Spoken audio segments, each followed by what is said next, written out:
Now I am preparing the hot, delicious chocolate cream. I carefully take the milk and gently put it to boil in a small, cozy pot.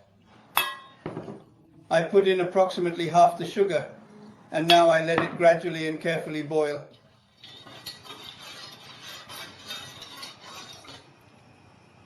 At this point in the process, I carefully measure out half of the required amount of sugar, ensuring precision for the recipe.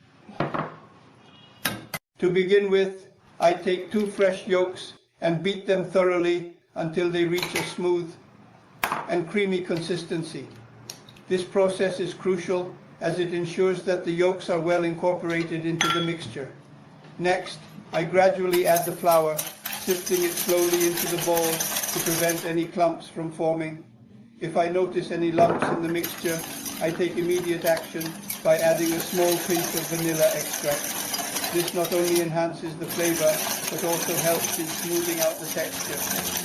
As I continue to mix, I can't help but suspect that the delightful aroma of vanilla is wafting through the air, almost as if it is being carried by an invisible breeze towards the warm milk that is gently heating on the stove. The milk, which is being warmed to just the right temperature, will soon be combined with the other ingredients to create a perfectly balanced and delicious dish.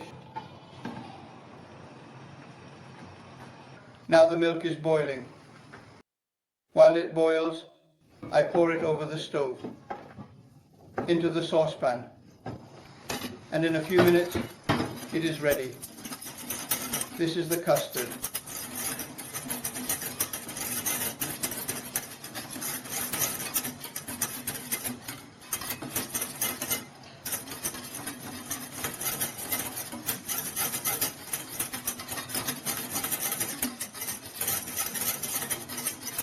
The cream is steaming hot.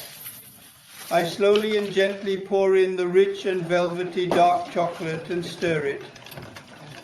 When the chocolate mixes with the steaming hot cream, it melts. About 80 grams of dark chocolate takes on the flavor of chocolate and gives off a delightfully pleasant and inviting aroma. This is the taste of chocolate.